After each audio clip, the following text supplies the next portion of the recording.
আমারে আর অপু ভাইরে তারেক জিয়া সাহেবের পিএস রে এত কষ্ট দিয়েছে শয়তানরা, এক জায়গায় রেখে দিয়েছিল 24 ঘন্টা। ওইটা সিসি ক্যামেরা, কেউ যেন কথাও না বলে, ওই উপর থেকে দেখতো।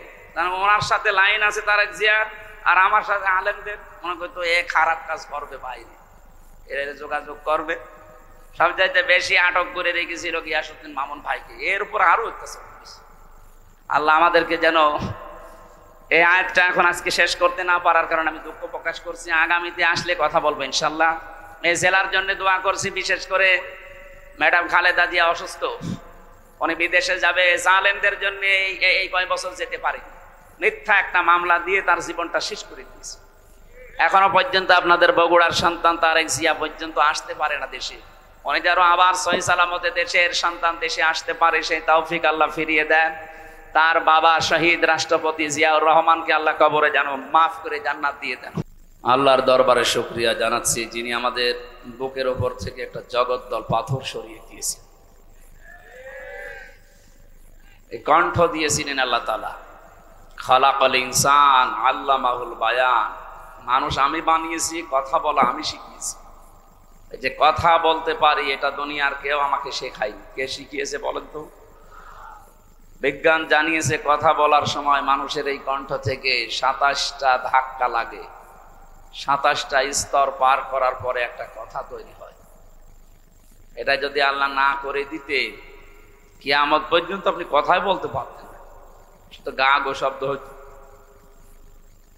আর হাদিস বলছে প্রত্যেকটা স্তরে একটা করে ফেরেশতা বসে আছে, এ ওর কাছে ও ওর কাছে, এভাবে একটার সাথে আর একটা কানেক্টেড করা।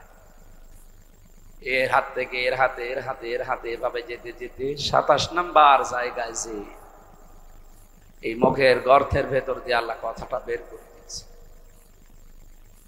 আমি এই আয়াতটা নিয়ে, আল্লামাহুল বায়ান নিয়ে চিন্তা ভাবনা করে দেখেছি, মানুষ যে মাস্তানি করে, একে যদি আল্লাহ হাজী সেলিমের মতো বানিয়ে দিত,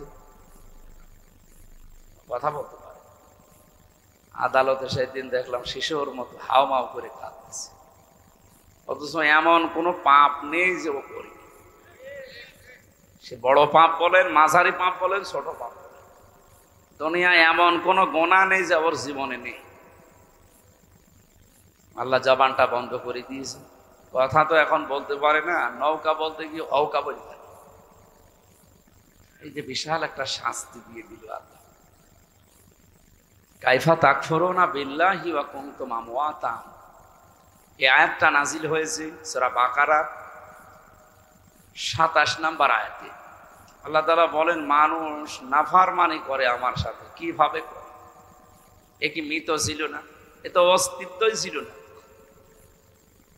আমার এখন 33 বছর বয়স, আমি 34 বছর আগে উল্লেখ করার মতো কিছু ছিলাম?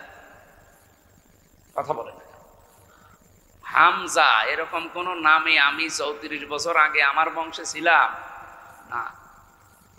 আলাতা আলাল ইনসানি হাইনুম মিনাদ দাহরি লাম ইয়াকুন শাইআম মাযকুরা।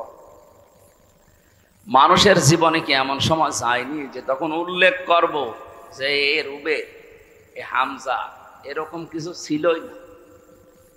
নেই থেকে এই অস্তিত্ব দিয়েছে, ধীরে ধীরে পূর্ণতায় পৌঁছে আজ হামজা বানিয়ে, রুবেল বানিয়ে এখানে বসিয়ে রেখেছেন। কে বলেন তো? আল্লাহ এই জন্য কাইফা দিয়েছে। কাইফা তাকফুরুনা বিল্লাহ। মানুষ আমার সাথে কুফরি করে, আমারে মানতে চায় না, কি করি? আমারও বিশ্বাস হয়।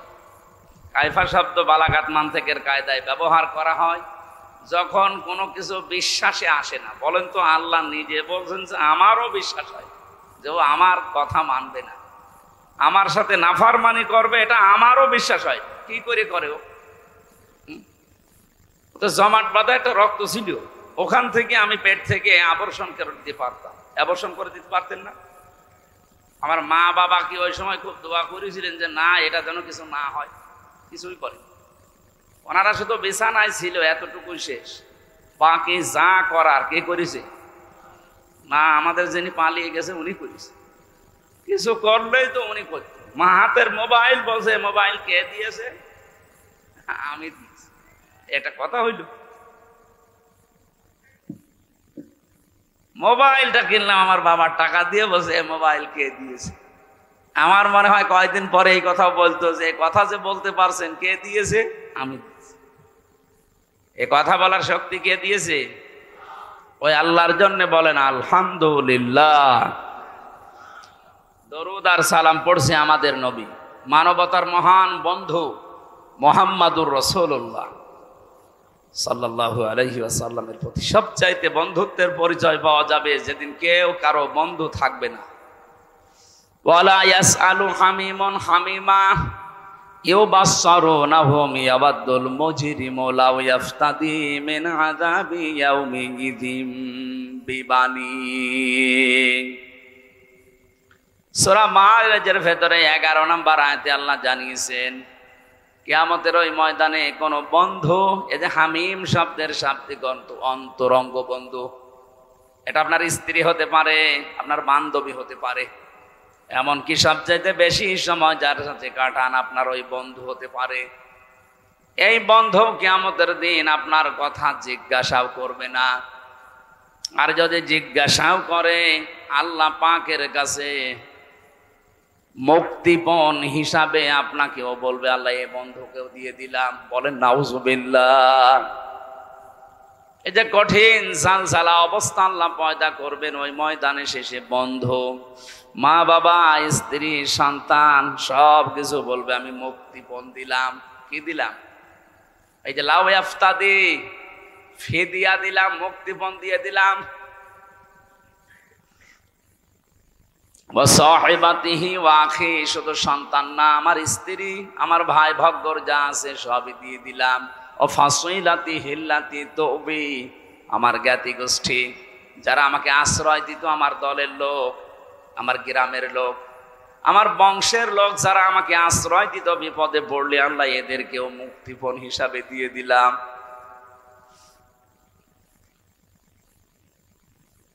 অমাং ফিল আরদে জামিয়া, দুনিয়া যা আমার ছিল স্থায়ী অস্থায়ী সব দিলাম। সুম্মা ইউনজি, এরপরও তুমি আমাকে নাজাত দাও।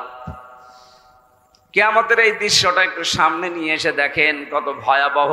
নিজের স্ত্রী পর্যন্ত মানুষ দিয়ে দেবে, অন্তরঙ্গ বন্ধু, স্ত্রী, সন্তান, দুনিয়ার অস্থায়ী স্থায়ী যত সম্পদের মালিক ছিল লোকটা সব আল্লাহকে বলবে আল্লাহ নিয়ে যান, শুধু সম্মায়ুজি আমাকে কিছু বলবেন না।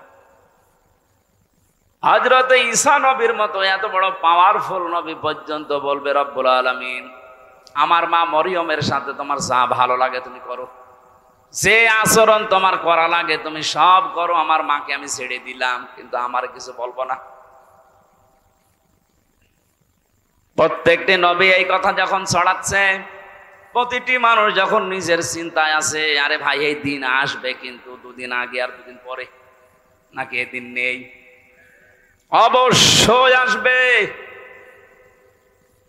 ইন্নাকা জামিউন নাসি লা রাইবা ফীহি ইন্নাল্লাহা লা ইউখলিফুল মিআদ।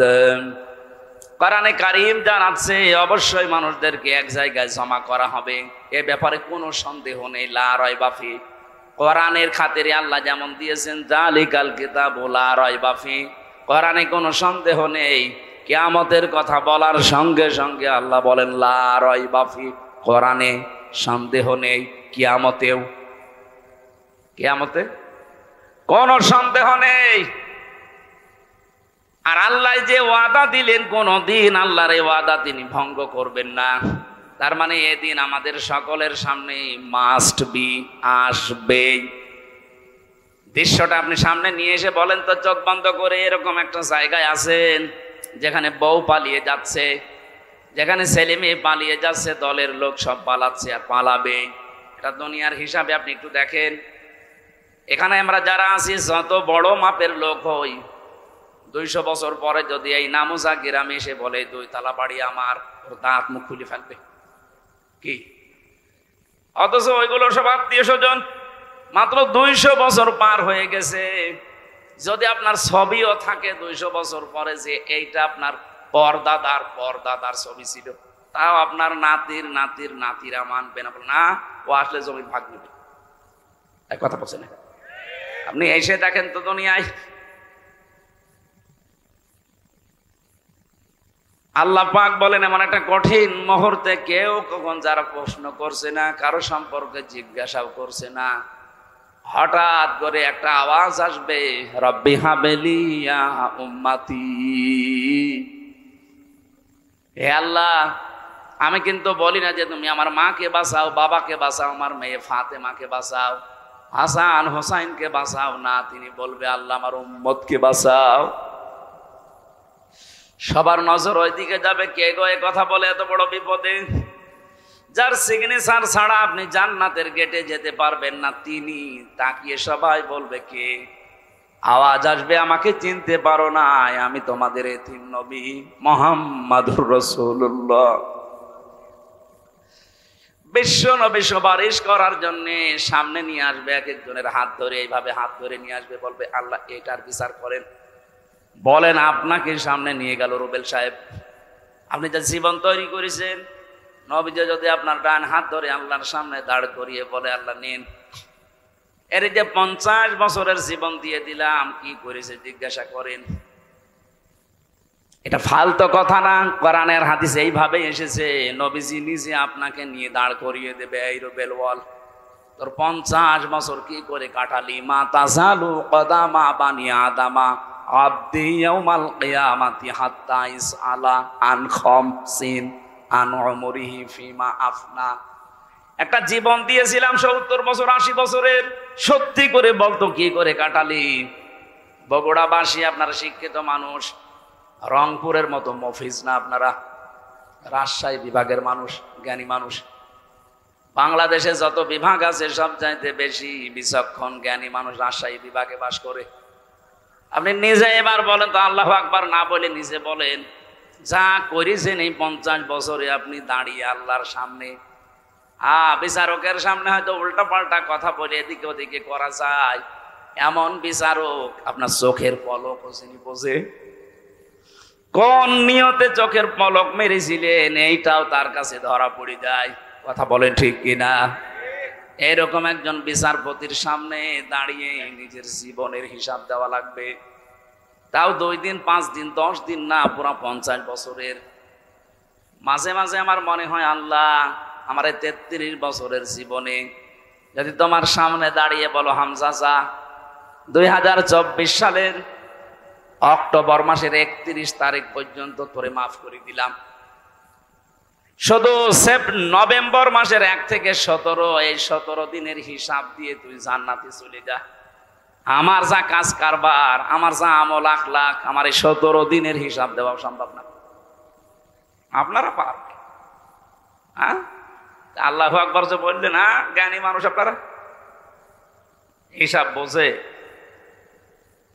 বিশ্বনবী মুহাম্মদুর রাসূলুল্লাহ নিষ্পাপ ছিলেন, তার আগে পেছনের সব কিছু আল্লাহ মাফ করে দিয়েছিলেন। এরপরও নবীজি প্রতিদিন বলতেন 100 বার করে, আল্লাহুম্মা হাসিবনি হিসাবাই ইয়াসিরা, আল্লাহ তুমি আর যাই করো আমার হিসাবটা একটু সহজ করে দিও।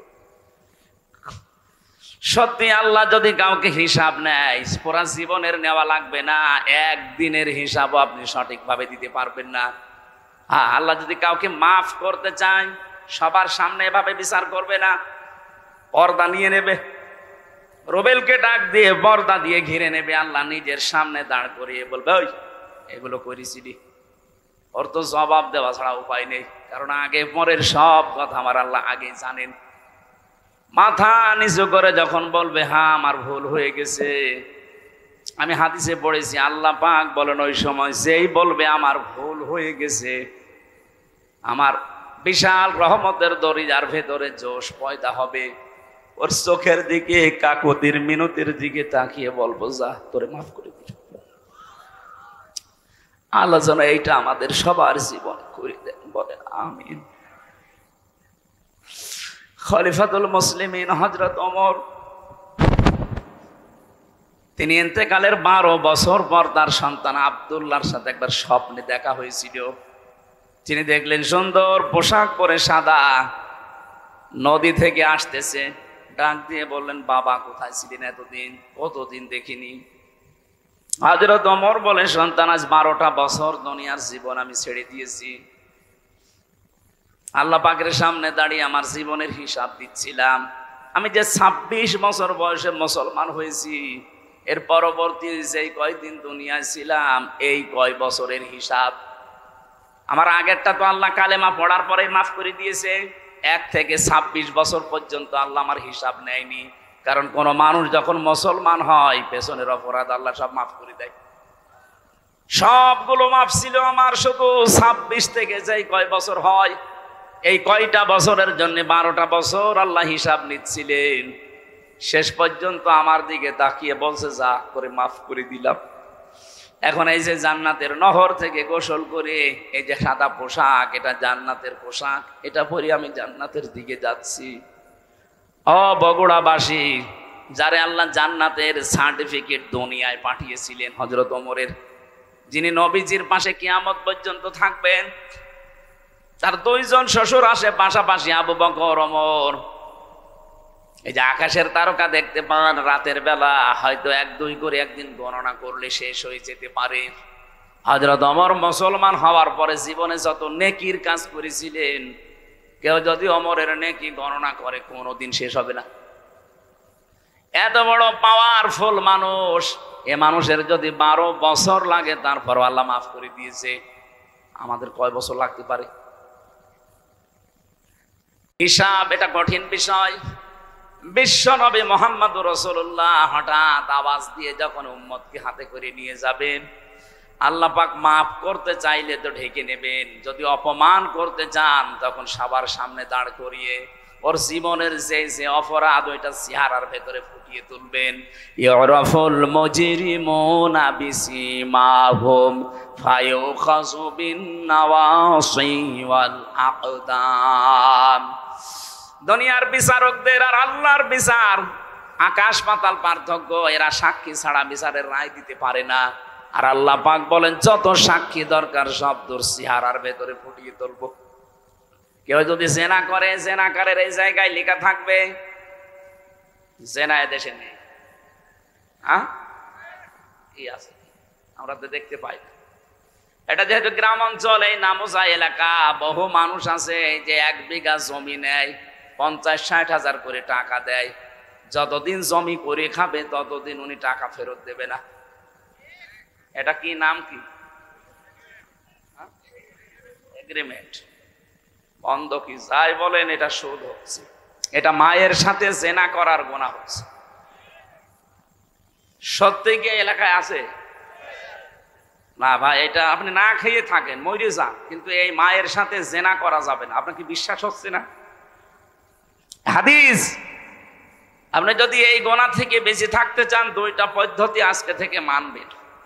1 নম্বরে, যতদিন ওই জমি করে খাবেন ততদিন সরকারের যে টাকা দেওয়া লাগে বছরে বছরে, কয় টাকা? ওই 60-70 টাকা দেওয়া লাগে 1 বিঘা জমি। ওই টাকা আপনি দিয়ে দিবেন। যতদিন 5 বছর 10 বছর করে খান ওই টাকা আপনাকে দেওয়া লাগবে। কথা বুঝতেছে? এটা ক্লাস চলছে, আমি বোঝাচ্ছি, বুঝতেছেন? যতদিন করে খাবেন ওই জমি টাকা দেওয়া লাগবে আপনাকে। আপনি চাষ করেন, আপনাকে দেওয়া লাগবে। 2 নম্বরে, এটা আর আপনার না, এটা ওই যে জমি আলাদা। যখন টাকা ফেরত নেবে 2 বছর 5 বছর 10 বছর পরে, তখন 8-10 হাজার টাকা কম নেওয়া লাগবে। আমি জানি এটা মানুষ করবে, কারণ এটা করলে লস। এটা জাতে মাতাল হলো তাহলে ঠিক আছে, এইটা করা যায় এলাকায়, এইটা একটু করে নেন। এই 2টা 5 বছর জমি করে খাবেন, 8-10 হাজার টাকা কম নেবেন। 70 হাজার টাকা নিয়েছিলেন, 60-62 হাজার টাকা নেবেন। পারবেন না? আরে ভাই, আপনার মার সাথে কেউ যদি বলেন এখন জেনা করেন, করবে, অথচ আপনি কইরে আসছেন। এত থুতু ফেলা দরকার না, নিকৃষ্ট কাজ। এমনকি অনেকে এলাকায়, আমি জানি না বগুড়া শুরু হয়েছে কিনা, এই টাকা ছেড়ে রাখে 1000 করে, প্রতি মাসে মাসে 100 টাকা করে, বেশি নাই। এই কাজে যারা আছেন তারাও জেনা করছেন। এই কাজটা আজকেই ছেড়ে দেওয়া লাগবে। কারা কারা ছেড়ে দেবেন হাত তোলেন তো। এই এলাকায় আছে? আমি তো মনে করছিলাম নেই। যারা হাত তুললেন অধিকাংশ দাড়িওয়ালা টুপিওয়ালা মানুষ। কিসের নামাজ পড়েন আপনি বলেন তো? বলে আপনি কি ভণ্ডামি করেন আল্লাহর সাথে?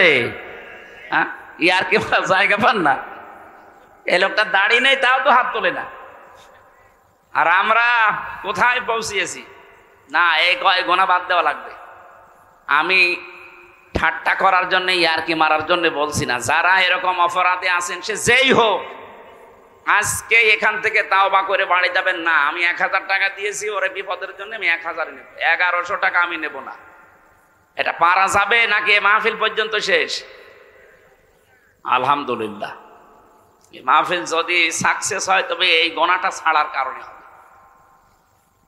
আমি বলছিলাম মুহাম্মদুর রাসূলুল্লাহর সিগনেচার ছাড়া, তার সুপারিশ ছাড়া কেউ জান্নাতে যেতে পারছে না, পারবে না। তিনি যখন একটা একটা করে উম্মতকে নিয়ে শেষ পর্যন্ত বলবে, আল্লাহ এটা আমার উম্মত, আমি ছিলাম না ওই জামানায়, আমাকে না দেখে আমার কথাগুলো শুধু শুনে শুনে বিশ্বাস করে মানুষগুলো দুনিয়ার জীবন চালিয়েছে, দয়া করে মালিক তুমি একে মাফ করে দাও।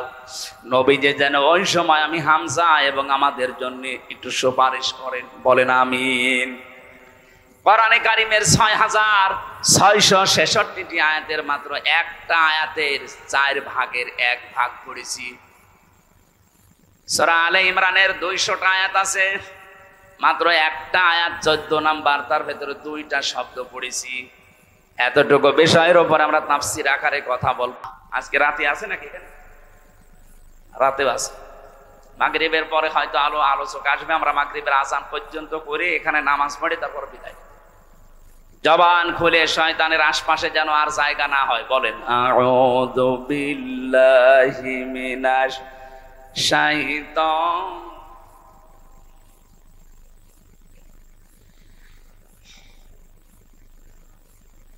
সরিয়ে দিলাম। যুজ্জিনা লিন-নাসি হুব্বুশ শাহাওয়াতি মিনান নিসাই ওয়াল বানিন। আল্লাহ পাক বলেন, আমি আকর্ষণীয় করে দিয়েছি, সুশোভিত করে দিয়েছি, লোভনীয় করে দিয়েছি দুনিয়ার ভেতরে 7টা জিনিসকে। এটা মানুষ যারা, তাদের সবার প্রতি, তামাম দুনিয়ার জন্য আল্লাহ এই আয়াতটা দিয়েছে। সবার কাছে আকর্ষণীয় লোভনীয় বস্তু এই 7টা। 1 নম্বরে হুব্বুশ শাহাওয়াতি মিনান নিসা, প্রথম নম্বরে তোমাদের কাছে লোভনীয় আকর্ষণীয় করেছি আমি নেশা, মেয়ে লোককে। কাকে? আরো জোরে বলেন। ইয়াদের তাফসীর পড়তে গিয়ে দেখেছি তামাম দুনিয়ার ভেতরে যত কিছু আল্লাহ বানিয়েছেন, বিশ্বনবী জানালেন আমার ইন্তেকালের আগে এই দুনিয়ায় আমার উম্মতের জন্য সবচাইতে ভয়ঙ্কর এবং ফিতনার জিনিস হিসাবে আমি যা রেখে গেলাম তার ভেতরে একটা মহিলা আর একটা জমি জায়গা। আপনি দেখেন আদালতের দিকে অধিকাংশ মামলা হয় জমি জায়গা নাই মহিলা সংক্রান্ত। কথা বলেন না কেন? যেহেতু এটা লোভনীয়, এজন্য এখানে একটা পরীক্ষা। এই পরীক্ষায় যদি উত্তীর্ণ হতে চান 2টা ঔষধ আজকে থেকে অ্যাপ্লাই করবেন। এই ঔষধ আমি বানাবো এখন গাছগাছলা দিয়ে না, এরা ডিস্টার্ব করে দিচ্ছে। এই সমস্যা কে দেন? আপনি এখানে না বসলে দাঁড়িয়ে থাকেন, কিন্তু কথা শোনা লাগবে। কি আসছে? এই ছেলে, স্বেচ্ছাসেবক কি কিসের দায়িত্ব পালন করো? আপনি মাহফিল দিয়েছেন না শোনার জন্য নাকি? আবার কথা বলেন। এদিকে তাকিয়ে থাকেন, যে যেখানে জাহান্নামে যাক এদিকে তাকিয়ে থাকবেন। এত বড় একটা আয়োজনে ও একটা কথা বোঝে না, শোনে না।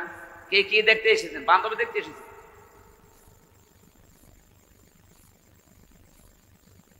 আবার কথা বলেন কোন কারণে? আমার মনে হয় এই জেলাটাও রংপুর বিভাগে দিয়ে দেবে। ছাতা যেমন মফিজ,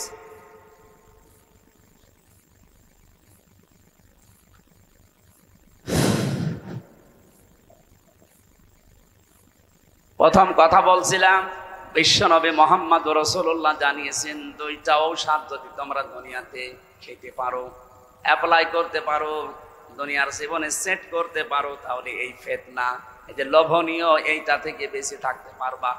আমি জানি আমি সহ প্রত্যেকেই এই রোগের রোগী।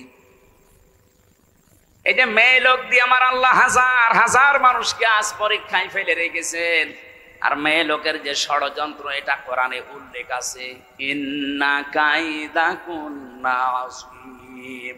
মেয়েদের চক্রান্ত বড় ভয়ঙ্কর। শয়তানের চক্রান্তের কথা আল্লাহ কোরআনে বলতে গিয়ে বললেন, ইন্না কায়দা শাইতানি কানা দাঈফা। শয়তানের চক্রান্ত একেবারে দুর্বল, শুধু দুর্বল না, একেবারেই দুর্বল, দাঈফ আর দাঈফা। কিন্তু যেখানে মহিলাদের কথা আল্লাহ কোরআনে নিয়ে আসলেন, সেখানেই বললেন, এই আয়াতটা কিন্তু ইউসুফ নবী আলাইহিস সালামের জামানার। জুলাইখা যার ষড়যন্ত্র করে ইউসুফ নবীকে জেনার তহমত পর্যন্ত নেওয়া লেগেছিল, সে আয়াত সূরা ইউসুফের ভেতরে 28 নম্বর আয়াতে আছে, ইন্না কাইদাকুন্না আযীম। এখানে যারা আরবি গ্রামার জানে কিনা জানি না, যদি আলেম কেউ থাকে দেখবেন ইন্না কাইদাকুন্না আছে, আল্লাহ বহু বচন দিলেন। অথচ আয়াত নাজিল হচ্ছে জুলেখার জন্য। জুলেখা কয়জন বলেন বলেন? 1 বচন, 2 বচন, এরপরে 2 এর বেশি হলে হয় বহু বচন। আল্লাহ একবারেই 2 বচন বাদ দিয়ে বহু বচন লাগিয়ে দিলেন। কোন কারণে? জুলাইখা তো 10-12 জন না, কয়জন? আল্লাহ ভালো করে জানে জুলাইখা শুধু এইটা না, কিয়ামত পর্যন্ত এরকম দুর্বিসন্ধিওয়ালা জুলাইখা দুনিয়ায় আসবে। কথা বলেন না কেন? আমার মনে হয় তার ভেতরে আমাদের দেশে একটা কি দুর্বিসন্ধি দেখিস। 15টা বছর কি কায়দা কৌশল করে চলে গেল। আমার মনে হচ্ছিল মানুষ পিটিয়ে মারবে, কিন্তু কি কায়দা করে পালিয়ে চলে গেছে। মেয়েদের চক্রান্ত বড় ভয়ঙ্কর। ও যদি কাউকে টার্গেট নেয়, ওই পরিবার পর্যন্ত ধ্বংস হয়ে যায়। আজ 100টার প্রায় 98টা পরিবারে শান্তি নেই। অধিকাংশ, আমি যতটুকু জানি, তার স্ত্রীর কারণে। অধিকাংশ মহিলা দেখবেন নিজের আত্মীয় স্বজন, বাবা মামা চাচা, এগুলো আসলে খুব আনন্দে আছে। আর স্বামীর মা বাবা, তার নিজের পক্ষ থেকে যদি কেউ আসে, ওর অটোমেটিক মন খারাপ হয়ে যায়। আপনি মানুষ, আমি নিজে স্বামী, এই যে কোরআন শরীফ আমার সামনে, যত স্বামী বসে আছে জিজ্ঞাসা করেন, মানুষ হিসাবে মানুষের একটা দুর্বল জায়গা আছে। মানুষ হিসাবে প্রত্যেকটা মানুষ, যদি কেউ কোনো স্ত্রী চায় যে আমার স্বামীকে আমি 100 ভাগ খুশি রাখবো, তাহলে আমার মা বাবার সাথে আপনার ভালো ব্যবহার করবেন।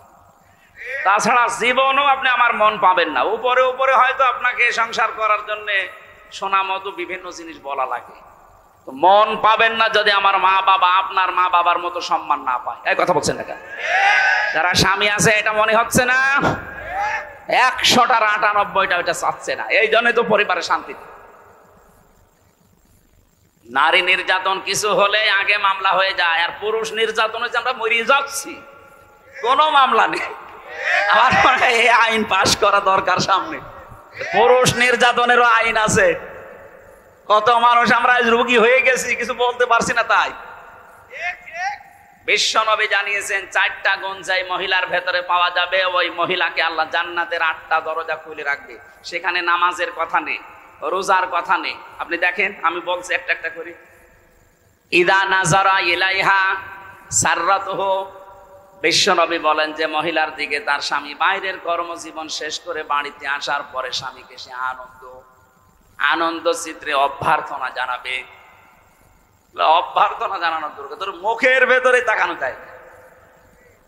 সম্মানিত মা বোন যারা এসেছেন, আমি দেখলাম বহু মহিলা সব কালো বোরকা পরে পরে ঘুরতেছে।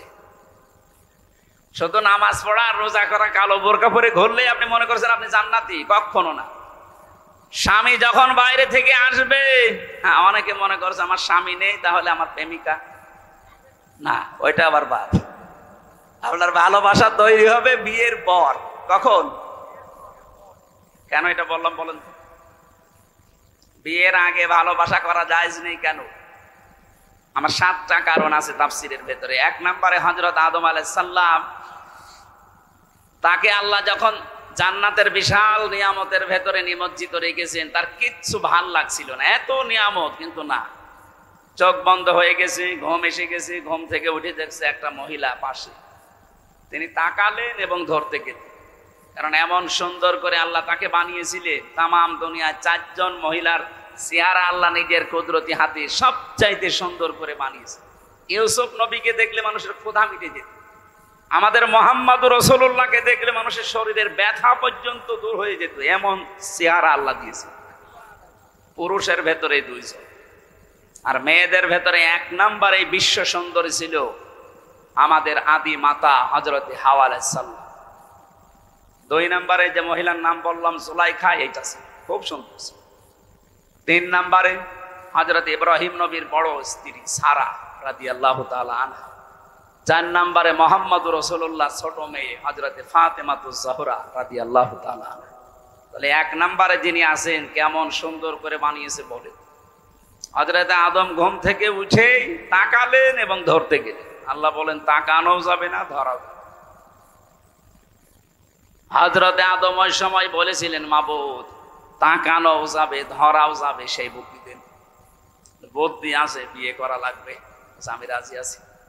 তার মানে এই আয়াতের যে তাফসিরে পড়েছি, আপনি বিয়ের আগে মহিলার দিকে ওইভাবে তাকাতেও পারবেন না, ধরতেও পারবেন না। এখন অনেকে আল্লাহর রাস্তায় কাজ চালাচ্ছে না। কেউ কেউ কসম দেওয়ার আর জায়গা পায় না, প্রেমিকার মাথায় হাত দিয়ে বলছে তোর মাথায় হাত দিয়ে কসম করলাম, তোর মাথায় হাত দিয়ে গোনার কাজ না, জয় কয়টা চুলের উপরে হাত লাগবে ওই কয়টা গোনা হবে। এই কথা বলছে না কেন? প্রেম করা যায় যাচ্ছে বিয়ের আগে না পরে? যারা বিয়ের আগে প্রেম করছে এটা ছেড়ে দেওয়া লাগবে। কার জন্য বলেন তো? আল্লাহর জন্য। ছেড়ে দেবেন কারা কারা? হাত তোলেন তো। এই বুড়ো মানুষ আবার কিসের প্রেম আপনার? যুবক মানুষ হয়তো হাত তুলতে পারে 2-1টা, মুরব্বী মানুষের প্রেম হবে দাদির সাথে, ঠিক আছে? আমরা যে কথাটা মাসলা নিয়ে আসলাম, তাহলে প্রেম করা জায়েজ আছে, কিন্তু বিয়ের আগে না পরে? না, বিয়ের পরে। হযরত আদম আলাইহিস সালাম, আমি ঘটনাটা আনলাম এই কারণে, হযরতে আদম নবী আলাইহিস সালাম বললেন আমি রাজি আছি। আল্লাহ পাক বলেন এক কাজ করো, দেন মোহর দেওয়া লাগবে। তার মানে বিয়ের প্রথম যে কাজ দেন মোহরের কথাবার্তা আনা। আমাদের এইসব নেই, কারণ দেন মোহর তো দেওয়া লাগে না, বাকি ফাঁকি। যারা এই নিয়তে বিয়ে করেছেন যে 10 লাখ বানাবো, অসুবিধা নেই, ও দেওয়া তো লাগবে না, বাসরাতে মাপ চেয়ে নেবো, আপনি জেনাকার হয়ে উঠবেন কিয়ামতে। যারা বাকি আছে দুনিয়ায় জীবিত থাকতে শোধ করে যান। আমার ভাইরা, বিশ্ব নবী জানিয়েছেন মেয়েটা যখন আসবে, যখনই আসবে বাড়িতে আপনার স্বামী, সঙ্গে সঙ্গে আপনি স্বামীকে খুশি করার জন্য যেভাবে হোক ব্যবহার আচার দিয়ে, কথাবার্তা দিয়ে অদরকারে সাজসজ করে রাখবেন। কারণ স্বামীকে আকৃষ্ট করার জন্য কেউ যদি সাজে, সে যেন নফল নামাজের সওয়াব পায়। এটা তো 1 নাম্বার গেল। 2 নম্বরে ওয়াইদা গাবা আনহা হাফিজাতুহু, স্বামী যখন বাইরে থাকবে তখন নিজের ইজ্জত আবরু, সতীত্ব, স্বামীর সন্তান, স্বামীর সম্পদ, এগুলো হেফাজত করে রাখা লাগবে। 3 নম্বরে ওয়া তুইনু আলা দীনি যাওজাতিহা, স্বামীকে দ্বীনের পথে চলার জন্য, মানবতার সেবা করার জন্য সময় দেবেন, ছাড় দেবেন, উৎসাহ দেবেন। এই যে রুবেল সাহেবের স্ত্রী, উনি একটা মানবতার সেবাকারী মানুষ, মানব সেবায় নিয়োজিত থাকে, দ্বীন ইসলামের কাজ করবে সারা দেশে, সারা এলাকায়। ওনার স্ত্রী হওয়া লাগবে এরকম নিজে তো করবে। যান, আপনাকে সময় ছেড়ে দিলাম, আপনাকে আমি ছাড় দিলাম, যদি ওই সময়টা আমার কাছে আপনার দেওয়ার দরকার, মানবতার জন্য, ইসলামের জন্য আমি ছেড়ে দিলাম। উৎসাহ যদি দিতে পারে, ওনাকে খাদিজাতুল কুবরার সাথে ওই মেয়েটাকে আল্লাহ জান্নাতে ডাকবে। আর যদি আরো নিষেধ করে, কি করে বেড়াও তুমি, না তোমার বউ নেই বাড়ি? আপনার তো আছে, আপনার চাইতে নবীজির বউ ছিল না?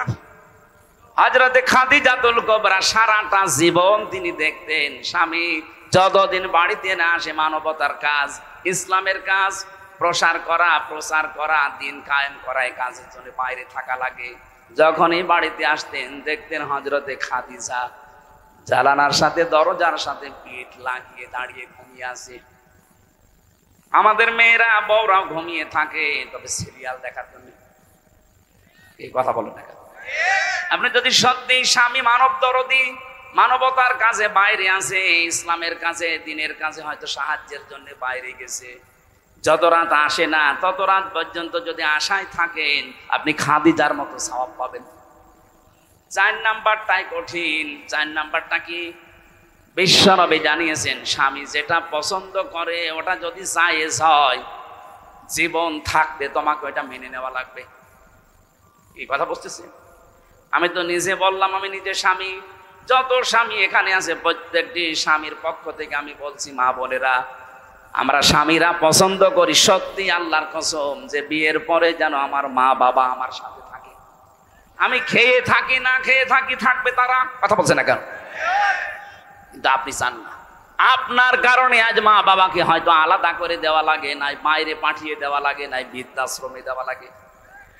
কয়েকদিন আগে কিশোরগঞ্জ থানায় গিয়েছিলাম, নীলফামারী একটা বৃদ্ধাশ্রমে আমার নিয়ে গেল। দেখি এই লাইনে প্রায় 20-40 জন মা আর বাবা বসে আছে, অথচ তাদের ছেলে মেয়ে আছে। তাদের স্ত্রীর কারণে ছেলে তার মাকে আর বাবাকে রেখে গেছে বৃদ্ধাশ্রমে। ওদের চোখের দিকে তাকিয়ে আমি টের পেয়েছি ওরা ছেলের জন্য বদদুয়া করছে। কি করবে? 25 বছর 30 বছর পর্যন্ত আমার পেছনে শ্রম দিল এই মা বাবা। আজ 2 দিন তুমি আসতে পারো না, তুমি কার ফোস মতো শোনো, কার কথা মতো? ওই মেয়েটারও দোষ একা না, ওই মেয়েটাকে শুধু কান পড়া দেয় ওই মেয়েটার মা আর ওর বড় বোন। ওখান থেকে শুধু পানি পড়া লাগায়। ওই আর কতদিন একসাথে থাকবে? আলাদা হয়ে যা, ও বড়ি বড়ি চলে। সম্মানিত মা বোনেরা, না অন্যের কথা শুনে নিজের কপালে আপনি আগুন লাগাবেন। আমি হাদিস তো বানালাম না, এই হাদিস আমি বানালাম। এজন্য নেককার মহিলা যদি হতে জানে 4টা গুণ মাস্ট বি অর্জন করাই লাগবে আপনাকে, নয়তো খাদিজার সাথে আপনাকে জান্নাত ডাকবে না। যদি 4টা গুণ অর্জন করতে পারেন। আরে নামাজের ওয়াজ আমি কেন করব? নামাজ, মুসলমান নামাজ পড়ে না, ও কি মুসলমান থাকে? মাস্ট বি আপনাকে ওই যে 3 দিন 7 দিন 10 দিন বাদ দিয়ে বাকি মাস আপনাকে নামাজ পড়াই লাগবে। আপনি মুসলমান দাবি করছেন, নামাজ পড়েন না, থেকে আপনাকে ওয়াজ করা লাগবে কোন কারণে? মুসলমানের কাছে যদি নামাজের ওয়াজ করা লাগে, রোজার ওয়াজ করা লাগে, তা আমি এই ওয়াজ আর বাইরে কোন জায়গায় করব? এই জন্য আমি নামাজের কথা মুসলমানকে বলি না। কোন কারণে আমি বলবো? আপনি যা, আমিও তাই। আমি নামাজ পড়বো, আমার কষ্ট হচ্ছে, আপনি মুসলমান নামাজ পড়েন না। কিসের মুসলমান আপনি? কেউ যদি ফরজ নামাজ ছেড়ে দেয়, আল্লাহ বলেন ওর দায়িত্ব আমি ছেড়ে দিই, যা। শেখ হাসিনা যদি এই দেশে কাউকে বলতো, যাই বেটা তোর কিসের ভয়, তুই তো আমার চোখের সামনে আছিস, অথচ আছে উনি ঢাকায়। এ বগুড়া জেলার আওয়ামী লীগের যিনি সভাপতি ছিলেন মরহুম মমতাজ উদ্দিন, লোকটা মারা গেছে না? এই লোকটাকে যদি বলতো, মমতাজ চাচা আপনার কোনো ভয় নেই, আপনি তো আমার চোখের সামনে। বগুড়ায় হয়তো বিএনপি জামাতের লোক বেশি থাক, আওয়ামী লীগ নেই, তাতে কি? আমরা ক্ষমতায় আছি, আপনি আমার চোখের সামনে। ওকে চোখের সামনে ছিল বলেন? এই 220 কিলো দূর এসে বসে আছে, অথচ বলছে আমি চোখের সামনে। এই ঠেলাইয়ের যে ভাব, এত দূর থেকে একটা প্রধানমন্ত্রী যদি বলতো আমার চোখের সামনে চাচা আপনার ভয় নেই, তাই যদি সব ভয় উড়ে যায়। আল্লাহ বলেন যে লোকটা নামাজ পড়ে সে আমার আন্ডারে থাকে, যে নামাজ পড়ে না আমি বলি তুই আমার বাইরে চলে যা। বলেন আপনি কার আন্ডারে আছেন? আপনি আল্লাহর আন্ডারে না থাকতে পারলে আপনাকে নিরাপত্তা কেউ দিতে পারবে না। এই জন্য ফরজ নামাজের জন্য ওয়াজ করা, এটা আমার কাছে কেমন মনে হয়। আপনি ফরজ নামাজ মাস্ট বি যেখানে থাকে, অন্তত সুন্নত নফল যদি নাও পড়তে পারেন, ফরজ 2 রাকাত পড়ে নিতে। অত বুঝতেছেন? রমজানে 1 বছর পরে মাত্র রোজা আসে, 1 বছর পরে। যদি শরীর সুস্থ থাকে মাস্ট বি রাখা লাগবে, অসুস্থ থাকলে আপনি পরবর্তী 11 মাসে করে দেবেন, অসুবিধা নেই। আল্লাহ আমাদেরকে যেন এই ফরজ বিধানগুলো একটু অ্যাক্টিভ হওয়ার তৌফিক দেন, বলেন আমিন। যে কথাটা তুলেছিলাম, আল্লাহ রাব্বুল আলামিন যেহেতু আমাদেরকে ঔষধ দিচ্ছেন এইবার এই ফিতনা থেকে, মেয়েদের ফিতনা থেকে বাঁচার জন্য 2টা ঔষধ দিয়েছেন সূরা নূরের ভেতরে 30 নম্বর আয়াত। এটা 12 নম্বর পৃষ্ঠা আর 7 নম্বর লাইনে আছে। কুল্লিল মুমিনিনা ইয়াগুদ্দু মিন আবসারিহিম ওয়া ইয়াহফাযু ফুরুজাহুম যালিকা আযকা লাহুম ইন্নাল্লাহা খাবীরুম বিমা ইয়াসনাউন। বলেন আল্লাহু আকবার। আল্লাহ রাব্বুল আলামিন বলেন, নবী আপনি দুনিয়ার মানুষকে বলেন, যারা মুমিন, যারা বলে যে আল্লাহ একজন আছে, হে রাসূল আপনাকে আমরা মানি, এই যে বিশ্বাস যাদের আছে এই মানুষগুলোকে বলেন। আমরা মানি না আল্লাহকে? আল্লাহ একজন আছে, বিশ্বাস আমাদের আছে না? নবীজি আমাদের আদর্শ মানুষ এই দুনিয়া, এটা আমরা মানি না? কিয়ামতে আমাকে আল্লাহর সামনে বিচারের কাঠগড়ায় দাঁড়াতে হবে, বিশ্বাস আছে না? এই তিনটি গুণে গুণান্বিত যারা, তাদেরকে বলবেন তাদের চক্ষু যেন পর নারী থেকে তারা নিম্নগামী করে রাখে, আর তাদের লজ্জা স্থান যেন তারা হেফাজত করে। এই দুইটা ঔষধ যদি তোমার উম্মতেরা মেনে চলতে পারে, আমি বলছি যালিকা আযকা লাহুম, এইটাই তাদেরকে পবিত্র রাখবে। সুতরাং মেয়েদের এই চক্রান্ত এখন যা শুরু হয়েছে, এই যে ফারুকের আজকে ওর উপদেশটা চলে গেছে, আজকে ওর উপদেশটা চলে ওই জায়গায় মাহতাব স্যারকে দিয়েছে। ওর চলে যাওয়ার পেছনে যে কারণগুলো দিয়েছে, 5টা না 6টা কারণ দেখলাম। 1 নম্বরে কারণ ওর বউ কেন মজিবের স্ত্রীর চরিত্রে কেন অভিনয় করতে গেল, এটা প্রথম কারণ দেখিয়েছে ওনাকে তাড়িয়ে দেওয়ার জন্য। 2 নম্বরে সমকামিতা, ও প্রমোট করতো যে পুরুষে পুরুষে বিয়ে হোক। 3 নম্বরে ও একটা সিনেমা বানিয়েছিল, 3rd পারসন সিঙ্গুলার নাম্বার। আপনারা তো এসব জগতে নেই, আপনারা আল্লাহর ওলি মানুষ সব নাকি? আমি উপন্যাস পড়েছিলাম ভার্সিটি থাকতে, 3rd person singular number, bachelor, এগুলো দিয়ে পরবর্তীতে ফারুকি সিনেমা বানিয়েছে। এখানে এই পরকীয়া প্রেম উৎসাহ দেয়, কি করে পরকীয়া প্রেম করা যায়। আপনি কি নাউজুবিল্লাহ বলবেন না সুবহানাল্লাহ? আমি প্রায় 8-10টা কমেন্ট পড়লাম, সবাই তাকে জানাচ্ছে ভাই আপনার স্ত্রীকে আপনি একটু কন্ট্রোল করেন, তাকে একটু পর্দা পশিদায় রাখেন, দিনের পথে চলার জন্য একটু উৎসাহ দেন, আর নিজেও ইসলাম মেনে চলার চেষ্টা করেন, কারণ আপনার দুইজনই মুসলমান। আপনিও মুসলমান, আপনার নাম দেখেছেন মোস্তফা নবীর নাম, সরোয়ার নবীর নাম, ফারুকি এটা নবীর সাহাবীর নাম। এত সুন্দর সুন্দর নাম সব এক জায়গায় করে নাম নিলেন, আর এনার নাম নায়কের নাম। কথা বলে না, নায়ক হয়ে যদি তাফসীর মাহফিলে আসতে পারে, আর আপনি 3টা নবীর নাম 3টা এক জায়গায় করে নাম নিয়েছেন, মোস্তফা, সরোয়ার, ফারুকি, আর আপনার বর নামও তো কত সুন্দর নাম। এই সমস্ত মানুষগুলোকে আপনি এক কাজ করেন, আপনার স্ত্রী স্বামী এখন ইসলামের দিকে ঝোঁকে, কারণ আপনার কপালে আগুন লেগেছেই তো এই কারণে। আপনি ইসলামের বাইরে চলে যাচ্ছিলেন, এখন এদিকে আসেন, উৎসাহ দেন, একটু দিন মেনে চলেন, পরবর্তীতে যদি জাতি চায় আপনাকে আবার এই জায়গায় নিয়ে আসবে। যে কথাটা তো ভালো, এই কথা বলছেন না কেন? যারা এই দেশের জন্য ছাত্র জনতার সাথে যারা সব সময় ছিল, মাহতাব স্যার ছিল, উনি জেল পর্যন্ত কেটেছে, কথা বলেন না কেন? সমকামিতার বিরুদ্ধে সেই লোকটার যে বলিষ্ঠ ভূমিকা, আল্লাহ রাব্বুল আলামিন তাকে যেন যোগ্য জায়গায় বসিয়ে দেন। তা আমরা যেটা বলতে চাচ্ছিলাম এই আয়াত দিয়ে, বাস্তবতা মেয়েদেরকে বলছি, এরা যেহেতু পরীক্ষার বস্তু আজ আমাদের কাছে, হ্যাঁ কষ্ট হবে আমাদের তাদের থেকে চোখ ফিরিয়ে রাখতে, কারণ যেহেতু লোভনীয়, আকর্ষণীয়। কে বলছেন?